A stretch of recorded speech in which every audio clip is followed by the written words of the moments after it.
back. WNST, Towson, Baltimore, and Baltimore Positive. We're having another wise conversation. Big shout out to our friends at Wise Supermarkets and our friends for taking care of us and being a part of it. We're going to be telling you more about Wise and Wise deals, and certainly I have not ordered Wise to go yet. So I'm going to be a real Wise guy, especially when my wife runs off, spend some time with her mom next month. This is going to be a great segment. You know, I've got a lot of fake backgrounds now on Zoom for these pictures I take here. This is the Camden Yards on fire. That's not a real fire. Well, it's a real fire, but it was a barbecue. We had a great picture of it years ago, so we thought, the last time this guy was here in Baltimore, and we used to go to Oriole games together, he's working for USA Baseball Weekly. He would Zoom in. He has become a on-the-field, off-the-field, real-life friend of mine a couple of decades later, but quite frankly, I don't know that either one of us watch enough baseball or get together enough or hang around baseball players like we did Brady Anderson 25 years ago to sit here and talk a lot of baseball. But he is a baseball historian. He's written an incredible book on memorabilia, which is at a resurgence. And he comes into my life in fun ways because over the weekend, he sent me a text of the Toronto Blue Jays logo and the Orioles logo. And he lives in South Florida now because he's smarter than I am. And he was at a baseball game, and I said, you know what? It's time to get Pete Williams back on the program. Pete, love you, miss you. Miss your baseball scribing in the USA Baseball Weekly that I would get every single week at the 7-Eleven and at the Royal Farms back in 1990. How are you? Happy baseball season. You were at a baseball game. You must still be watching baseball, huh? Still a little bit, although I was watching the Orioles play the Blue Jays in Dunedin, and I was thinking, when was the last time I saw the Orioles play? Probably, against the Rays at some point in recent years, of course. But yeah, what a different spring training experience it is, because the Jays are allowing fans. They were limiting it to, 1,000, 1,200 people or so. And so it was just, I kind of liked it. I mean, it was quieter. You could spread out. Not that I'm too worried about COVID at this point, but nonetheless, you were certainly spread out and not worried about that. Beautiful day and, great day for baseball. Well, you watch some AB split squad games on backfields in Tampa, and, that backfield that the planes would dust in Fort Lauderdale, So, ambient baseball and nice, quiet sort of, day at the park.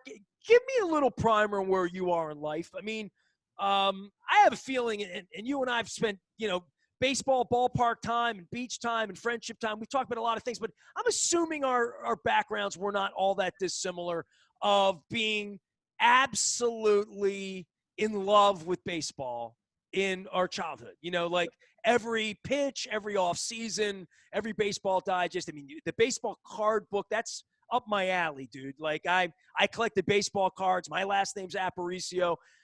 This far down the line, I've moved my brand, kind of not defiantly, but sort of famously. I mean, Peter threw me out 15 years ago. When I watch the games now, I barely recognize shift this and shift that. My team sucks. No one here wants to talk about them in any other way than hope. And this has been a really awful 30 years since this place got built. Of baseball, just baseball. If you're considering what you found here, where I found you in life 30 years ago, I guess it was 30 years ago, right? I mean, known you since probably 93 or 94, right? Literally. And what's happened to the city around the team and the ballpark and the ownership and baseball itself and children in my community playing lacrosse or soccer or whatever they're doing. I'm trying to piece this together as a 52-year-old and figuring out like where baseball's going when it may or may not appeal to your kids, right?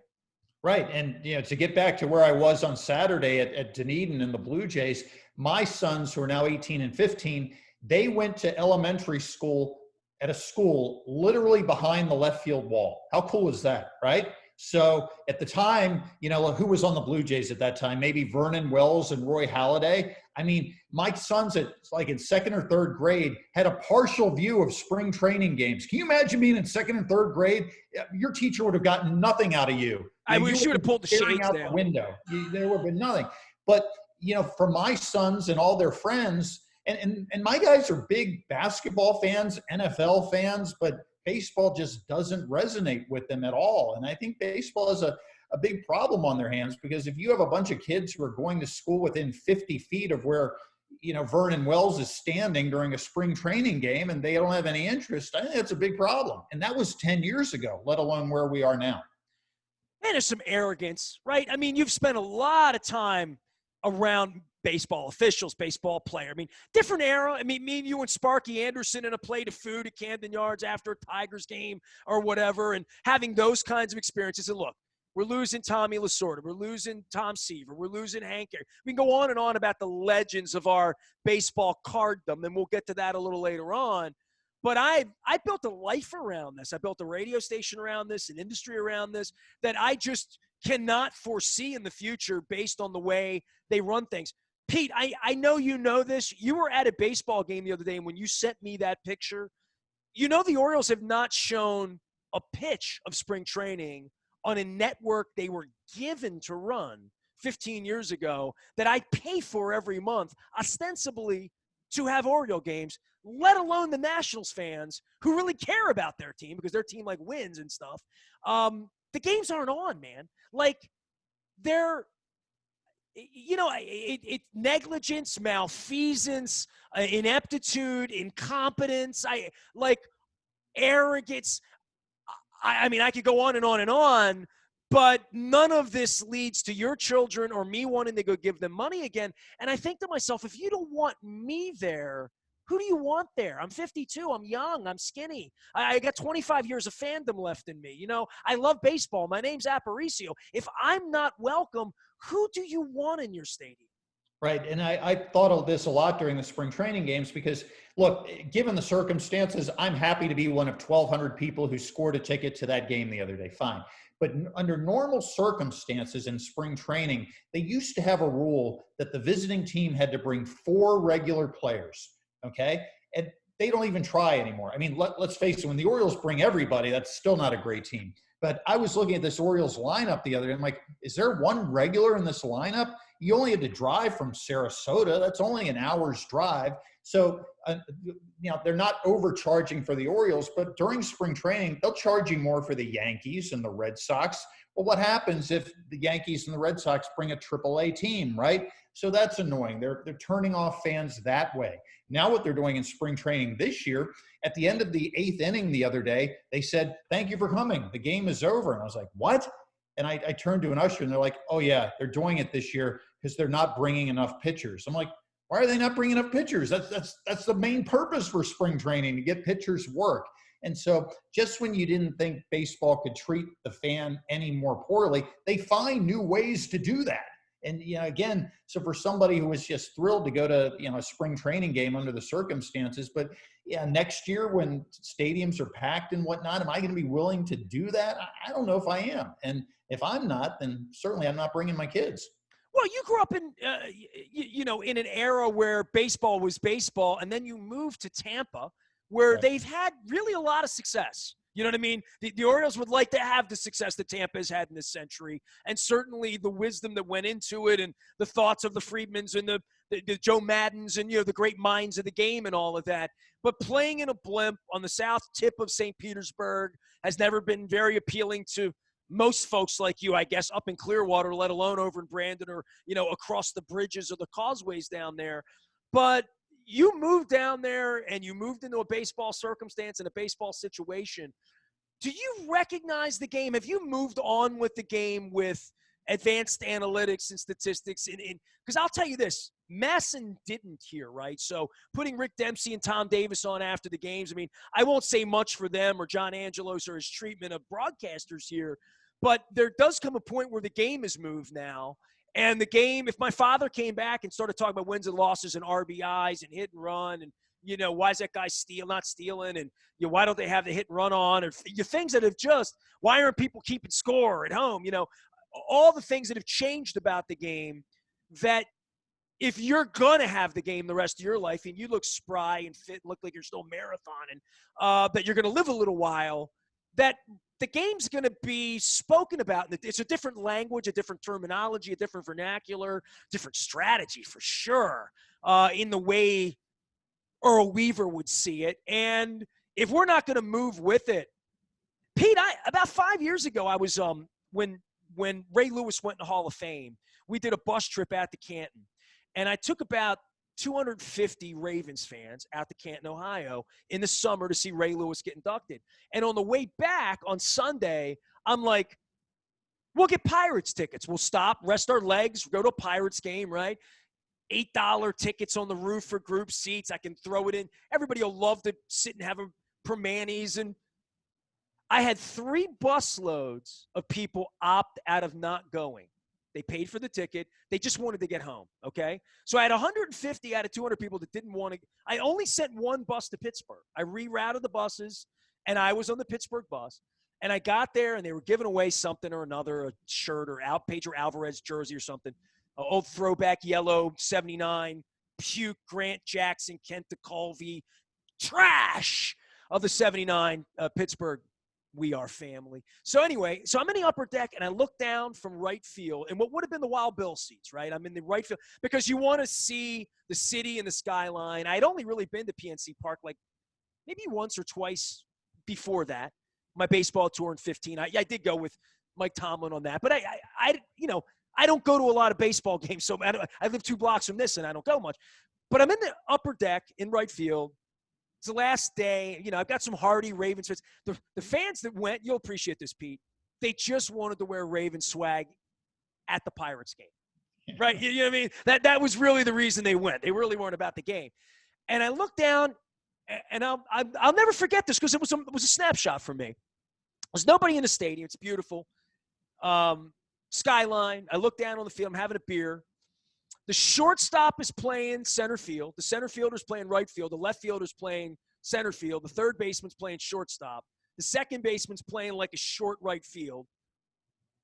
And I just looked at it from the roof, and I looked down, and this went on the whole game, like the whole game from above.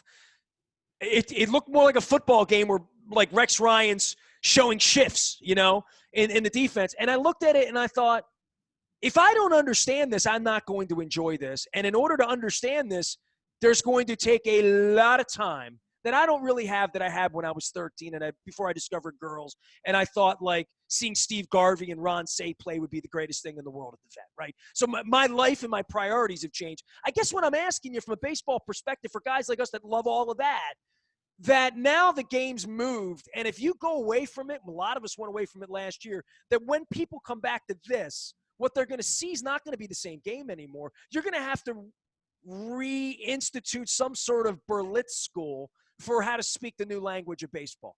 Sure. And I think here in Tampa Bay, we've seen that in spades because the Rays, they pretty much invented shifting all the time. They do a lot with their little payroll. But look, obviously we won the Stanley Cup and the Super Bowl here. And what we don't want to hear about, Kevin Cash, is that some algorithm told you to pull Blake Snell out of Game 6 of the World Series when the guy was lights out. So around here, we still talk about if it weren't for Kevin Cash's spreadsheet, we could have the reigning champion in 3 sports right now. And yes, I understand the algorithms and I understand the new thinking, and you don't want to go through the batting order for the 3rd time and blah, blah, blah. But the bottom line is, Bob Gibson, Kurt Schilling, name a top postseason pitcher, John Smoltz, none of those guys would have been pulled out in that situation when Blake Snell was. And so I think Kevin Cash, yes, I know that that's what ownership and all the Ivy Leaguers that run the Tampa Bay Rays told him to do. And if he didn't follow that and something bad happened, well, he'd be held accountable, maybe even fired. So yes, I agree with you. I understand the new age of baseball, but I still don't approve of it in a lot of situations. I think the other thing that really people get tired of, especially here in Tampa Bay, is we look at the Tampa Bay Buccaneers, who it seems like every day this week have re-signed another one of their guys to a massive free agent deal. They kept Rob Gronkowski, Shaq Barrett, Tom Brady restructured his contract. It doesn't seem to matter that those lifer bucks, Brady and Gronkowski. Exactly. But yet, on the other side of the bay, we have the Tampa Bay Rays, who turned down Charlie Morton's $15 million option. Why do you do that, right? Oh, because we still have to make a ton of money because we're not getting the revenue sharing. Nobody cares about that anymore. We get tired of hearing that after so many years. You in Baltimore get tired of that. That's mismanagement as much as small market revenues. At least here we have good management of the race. But nonetheless, I think that's another reason why the NFL has gotten bigger and stronger, and baseball just starts getting smaller and smaller in terms of its audience. Yeah, I started down the coast with Rick Vaughn last month. I'm doing the West Tampa tour. Ira Kaufman will join me, talk Buccaneers championship. I've been chasing him around as well. Pete chased me, however, over the weekend. Pete Williams is here, longtime baseball insider and USA Baseball Weekly and author. And yeah, I guess this is a good break of me ending as the gray comes in and my hair grows, back to Brad Pennington level to yell, "Get off my lawn" about baseball. But one of the beauties of baseball, and I probably should have shared this with you, when Hank Aaron died, I happened to have all my baseball ticket stubs on my desk because I get rid of all my rock and roll memorabilia. I'm auctioning. I've had David Bowie autographs at the bottom of a pile in a tub for 35 years. It just needs to go, along with Kurt Schilling and everything, Rod Carew and everything else, George Brett that I collected. But I found these tickets, and Hank Aaron died. And I remember my dad taking me to see Hank Aaron play at Memorial Stadium. And when Hank came over to the Brewers, I remember the big home run. I saw it live, the Al Downing. My dad made me watch that. I was 5 years old, almost 6. I remember it. Remember where I was in the living room, the whole deal. Little Zenith television. But my dad, when Hank became a Brewer, my dad's like, "You got to see Hank Aaron play." And I wanted to see Hank Aaron play. And there was a twilight doubleheader against the Brewers on a Friday night in '76. And my dad took me out. Hank played. Because my dad said, "Well, go to the doubleheader because Hank will play. He's a DH. There's 2 games. He's definitely going to play." He went 1 for 3, had a single. So I had this ticket stub that I've kept all these years that I thought we only had the Oriole logo on it. And then I finally looked the date up. Dude, it was from 3 weeks before they played the Indians that night. I went to a lot of games in '76, So I don't even have the Hank Aaron stub, but I had all the stubs out. And, going back to the history of baseball and my dear friend, I want to give a shout out to Blondell Miller-Schuler. I always have Todd Schuler on, but Mark Miller is my lifer friend from my childhood. And I was sitting with Mark in Essex, dropping off some Pizza John's pizza for him and his staff about a month ago. And Mark was a sports fan, big basketball fan, but I'm sitting with him with a lifer friend, and he starts talking to me about baseball cards. And I was the baseball card kid. I was the dealer in my neighborhood, the collector in my neighborhood, the one that had sheets of 1975 George Brett rookie cards, minis, mint, green and blue, and George Brett, and so young and handsome like his brother Ken. They're now worth $4,000 a piece. Pete, you've written books about this. When he said that to me, I knew the 56 Clemente I had would have some value, and I knew the dog-eared 54 Hank Aaron that I had would have some value. But, I never really saw the modern card as being a $4,000 George Brett, Pete. So I'll just give you the floor. You're the card shark. You've written the books. Bring the rest of the world up to speed, because I knew better. I didn't throw the cards away. I got the $8 value, or the $12.50 if they were in mint condition, on the George Bretts back in 1989. But where we've taken it is the whole concept of grading, slabbing cards, which started about 20 years ago, where we're now treating cardboard and examining it like we would a diamond. We're putting it under a microscope, and cards that have absolutely no printing imperfections or anything are going to be graded a 10. And if a card is a gem mint 10, then oh my goodness, the value of it goes through the roof, which is why you've seen in the last few months a lot of these cards from recent years selling for literally over $1 million. A Kobe Bryant, you're thinking, why?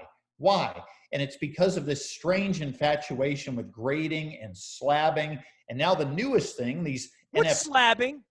Slabbing is when you take a card and you send it off to any number of companies that they grade the card, and then they put it in a plastic case that you're pretty much stuck with unless you break it open. And therefore, it can be rated a 10 or a 9 or an 8 or all the way down to 1, and that becomes the basis of its value. We think of 25 years ago, we had the Beckett Price Guide, right? That was the guide that everyone followed. Local, James Beckett. Yes, absolutely. And so now we have this whole pricing based on slabbed cards. And so sometimes if you're trying to sell cards and they're not slabbed, well, you better go get them slabbed before, if you're hoping to maximize your value for Well, it. Pete, I was a guy in 81, 82, 83 that had the Beckett Guide, the 79 Beckett Guide. I attended the first card shows in 79 and Jay Finglass doing shows up at the Holiday Inn on right Cromwell Bridge. I mean, right under my tower where I've been forever. And, when Fleer and Don Russ came out and the Eric Craig Nettles card and all that stuff and the CPU Guide, even then, and I'm going back 40 years, it was this wildly hyper-inflated, monthly, almost mafia kind of way that 6 months later, a Johnny Bench rookie card would go from $5 to $50, or a high number card would be in more demand because there was less distribution. So, those were sort of tenets of the 1982 world of collecting a Mickey Mantle, which I remember. You ready for this, Pete? The Mickey Mantle went to auction 1981 or 82 at the Holiday Inn. I remember, sold for $100. That guy spent $100 on a baseball card. He spent $100. And now that card's what, 20 million or something crazy, right? Right. Depending on what condition it's in by under the microscope with a slabbing service. And so that's a big part of it. And you can't engineer scarcity, which is where we've gone in recent years. In other words, Upper Deck, which was the focus of my book, Card Sharks, already 24 years old. My God, 26 years old. Your book's 26 years old? It came out in 1995, right? And so Upper Deck, they kind of Willy Wonka'd the whole deal, right? Remember, they started the equivalent of the golden tickets. Hey, we're going to have valuable insert cards, whether they're signed or they have pieces of uniform or whatever. They started the whole Willy Wonka ization, as I call it, of this trading card business. Does any of that stuff have any value? Some of it does, but not as much as you would think. Much like all this Donruss and Fleer stuff from the 80s that everyone thought, oh, this is going to be worth stuff. No, it's not, even though it's 40 years old. And so the same thing is true with Upper Deck. And so you look at it, and history kind of repeats itself this way. And I don't know when people are going to learn from their mistakes, but we seem to have another boom. People are calling it the COVID boom because I guess in the last year, people had more time to sit around, pull stuff out of closets, go online, whatever. And we're seeing another iteration of this. Well, I mean, and it's sort of hyperinflation, right? I mean, give me some examples of things that wowed you. I mean, you're an old school guy.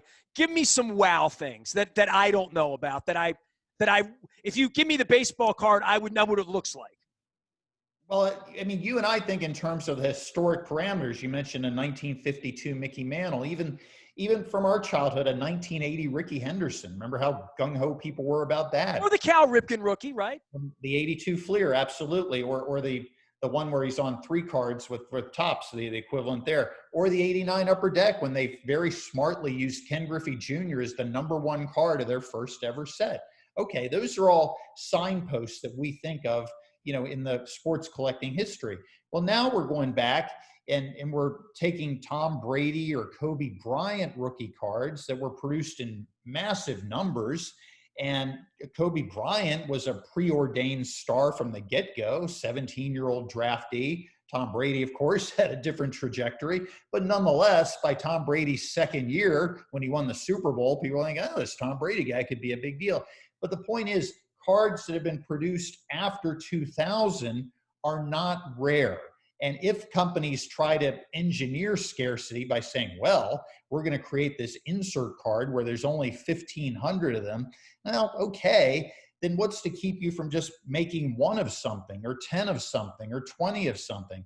And the thing I noticed that I chronicled in my book, Card Sharks, well, what would happen if a card went up in value and the card company decided, hey, we're just going to go back on press and print some more, sell them ourselves kind of quietly? Like the Pete Rose 78 that was double printed. Well, or in some of the cases, a Dale Murphy error card. In the case of Upper Deck in 1989, they did a reverse negative where he was holding the bat the wrong way. Oh, what happened was they let that word get out, and everyone's like, well, we want the error card. We think back to all the famous error cards over the years. And well, none more famous than Bill Ripken, of course. Bill Ripken, of course. Well, was that an error card? That's in its own category, of course. But so what Upper Deck did, we're going to reprint some of these Dale Murphy rookie cards and sell them ourselves. And when you're making so much money hand over fist legally, why do you need to do stuff like that? We talked about how baseball's lost the trust of so many of its customers, and that's definitely true in the sports card world. So you can't engineer scarcity. The reason that the 1952 Mickey Mantle rookie card is so rare and valuable is A, it's Mickey Mantle, but B, nobody in 1952 was looking at baseball cards as anything but other than playthings or to put in your bicycle spokes or to flip up against the wall. Nobody looked at them as something that might be valuable down the road. And so this notion that when you and I were collecting in the early 80s, people thought that they were going to save you their Henderson rookie cards, their Ripken rookie cards, and they'd be worth something. And to some extent they are, but not to the level have they appreciated the way something was in 1952, because everyone in 1982 was thinking, yes, we should hold on to them, and people have. Pete, I put my Luis Aparicio and Yogi Berra Heartland statues in the box. They're going to be part of this. I'm trying to think of the really weird sports stuff that I have that that I would throw in the ocean. Most of my stuff was rock and roll stuff. And honestly, for me, and I guess you get to this point at 52, we're listing our condo. I'm cleaning up 30 years of a radio station full of swag and hats and gear and gifts and books and authors. And I have Card Sharks. I have 10,000 other books, right? So, in doing this, I would think COVID has cleaned some closets out, right? But we're past the point where grandma finds cards in the attic and says, what are these worth? Or, did you throw them out, right? Like, we're at the point where you see a picture of Kobe Bryant on a cup and you think it's worth something. The value of all of this is sort of theater of the mind, like a Mona Lisa or whatever, right?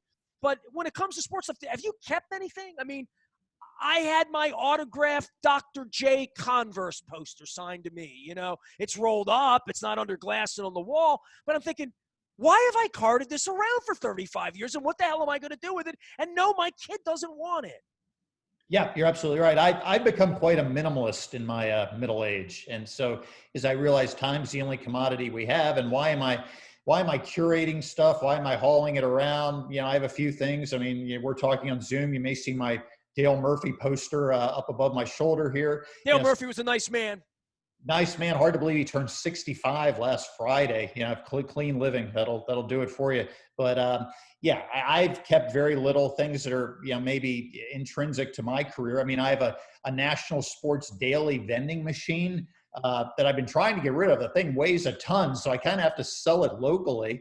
And because I know the next time I move, I'm not taking it with me yet again. But so like a piano that you can't play.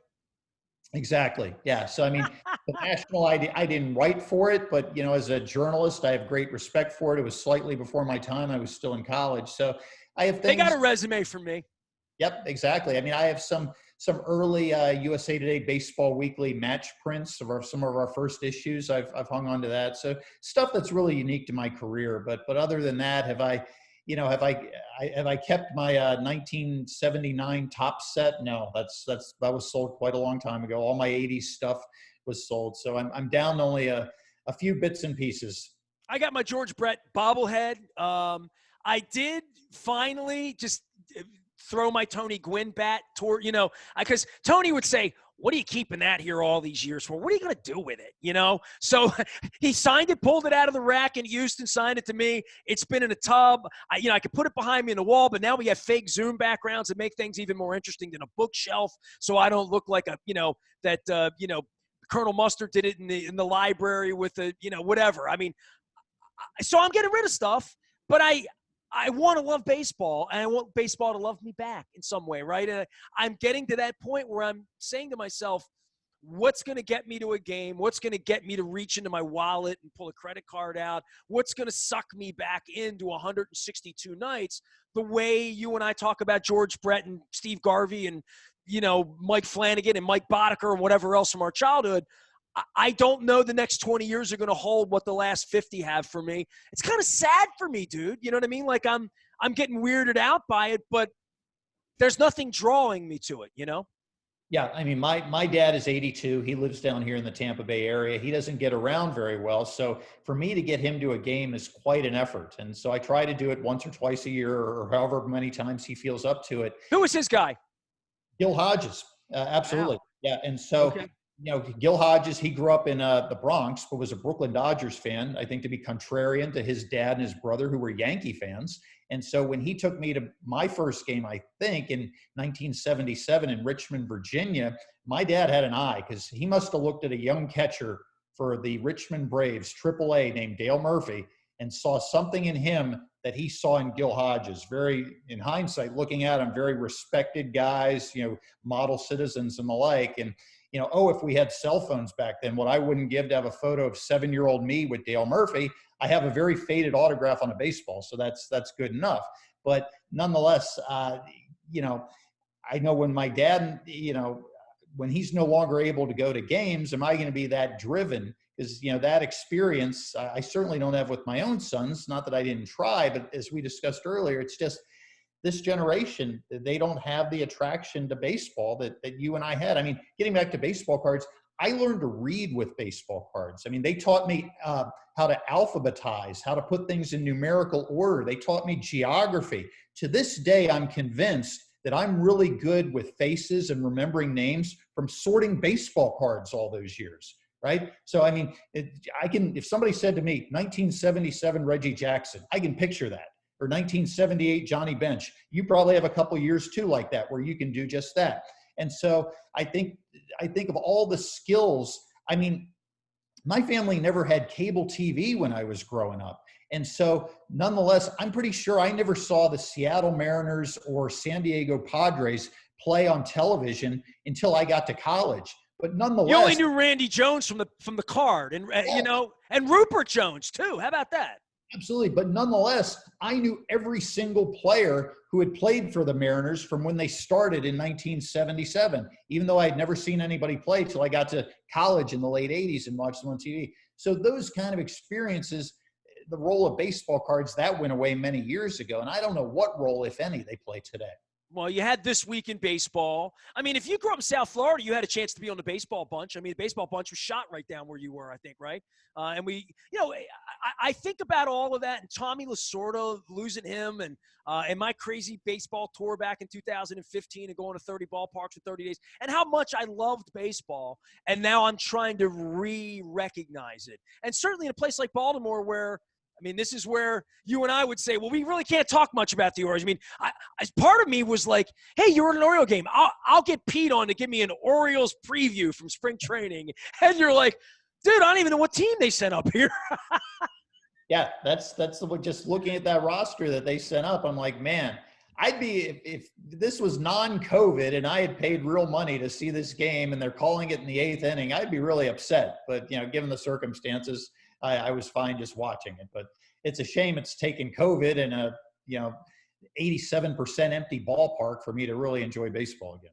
Well, it made my day to hear from you and get the image of an outfield fence. And I thought, is he covering that, or did he pay to get in, or did he take his kids? And his kids have got to be getting older. And I'm thinking, the hell is Pete doing at a baseball game in the middle of March? And I'm thinking, well, if Pete had called me and I'd been sitting in Dunedin, I probably would have said, all right, I'll go to the ballpark with Pete. It is a great place to spend time with friends. I hope we get a grouper sandwich someplace proper and a beer and a beach or a ball game or something good, or a Stones concert or a Pearl Jam show or something fun. But it's really great hearing from you. It's great to visit with you. It's one of the fun parts of the pandemic and Zoom is being able to look at my friends and look at their Dale Murphy posters behind them. Agreed. Thanks so much.